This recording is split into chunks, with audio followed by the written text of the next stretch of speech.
I've been having fun here in my subdivision. This is called Deer Lake. It's a little pond really close to home. It's probably about 2 blocks away. And as I go on my scooter exercise, you're going, well, Little Bear, what kind of exercise do you get from a scooter? Well, actually, at my age, you get balance. And so with my surfing experience growing up, and I just love balancing and keeping balance. As you get older, you'll lose your balance. So that's been fun for me. But one of the things I've been enjoying is going by here, and I saw a black-bellied whistler duck. Very unusual. If you live anywhere north of Texas, you probably will never see a black-bellied whistler duck. It's called a whistler duck because they make strange, kind of a high-pitched whistle noise. Let's see if you can hear them. And it's not loud, but they signal each other when there's danger, like someone approaching. And believe it or not, these ducks that I have out here, it's 2.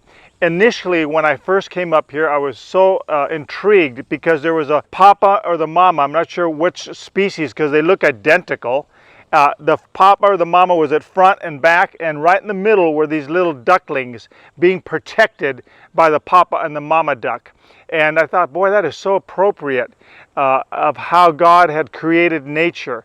And usually you think of the papa leaving the mama with the little ducklings, or leaving the deer, the buck deer, leaving the female doe to raise the young. But with the ducks, I thought it was really special to see both the father and the mother working together. Now, a little later when I came back, like maybe 2 or 3 weeks later, because I come here all the time on my exercise ride and meditation. I use it for prayer. And as I was coming by here, I noticed that the papa duck was gone. So that makes sense. The papa duck goes on, and the mother duck is staying with the little ducklings. And that's why you have 2 pictures here. I have them together, and then I have them separated. But the mother is very attentive, and she's watching. And these ducks are very special. They're kind of an unusual duck. They look a little bit like a small goose. They kind of stand upright. Their legs are long. They have a kind of a big chest. And they're really just like Louisiana, Texas, all the southern states, Florida, and obviously into Mexico. So you won't see them in the north, but they have a beautiful bill, a kind of a bright orange bill. And I haven't been close enough to the ducklings to see what actually they look like. So I had to go on the internet and do a little studies. This is what they look like.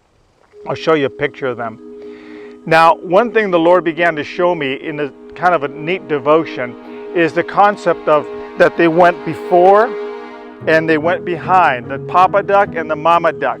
And you see the papa duck, he guards and the mother guards, and they're in the back and in the front. Now, once in a while the ducks would scoot around to the center and kind of watch them from the kind of the horizontal look, scanning. And whenever I showed up, man, they were very attentive, and they kept fixated on me, watching every single move I made. Whenever they saw that I was close to the water edge, they would slowly cruise away from me and go eventually into brush. Like right now, when I came this morning to fly my drone over there, they were cagey. In fact, the mother duck took the little ducklings into a bush, underneath the bush, to hide. And so she's not out there. I don't know if I'm going to get any good drone shots, but it taught me a parabolic story, and that story is from the scripture. You see, the Bible says that God goes before us in many cases, especially when you see the Israelites. He comforts them. He tells them, listen, you do what I'm asking you to do that's challenging, and I'm going to go before you. And then we have those other passages that talk about God being our rear guard and protecting our back. So again, it's like the papa duck and the mama duck, but God, our Father, does the whole thing. He and Jesus, our Savior, guard us by the presence of the Holy Spirit. The Lord tells us to the disciples, and He tells us through the scripture, that I will not leave you comfortless. I'm going to give you the Holy Spirit, and He will come alongside of you. And basically what He's saying, I'm going to be with you, protect you, I'll never leave you nor forsake you. Jesus gave those last words at the Last Supper to tell the disciples, I have not forsaken you. I am with you. I'm in front, I'm behind, and I'm alongside of you. And I want you to take comfort in that, because we live in such an unstable world. There's always these curveballs being thrown at us. So we sort of feel insecure. We go to the market, we wonder if we're going to have products that we've had for years, just go and get them, and now we wonder, are they going to be on the shelf? It's a very insecuring world. And Jesus tells us in the last days it will be like a woman giving birth pangs, and they will increase. So I can't give you the comfort that everything is going to be more and more stable. We're going to go back to normal. Nothing will be normal until Jesus comes back and establishes his kingdom and rules and reigns here on this earth for 1,000 years. But I want you to take comfort in the fact that we have a God that goes before us, behind us, and all around. He protects us.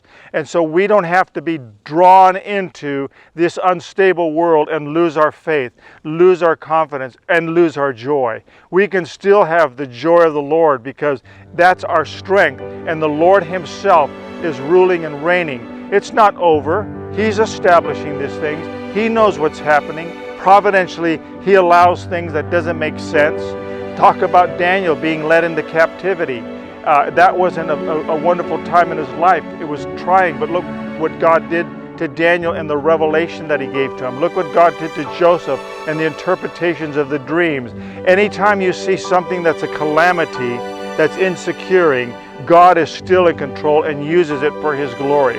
So take hope and faith and confidence that God has not left you nor forsaken you. He goes before, behind, and all around.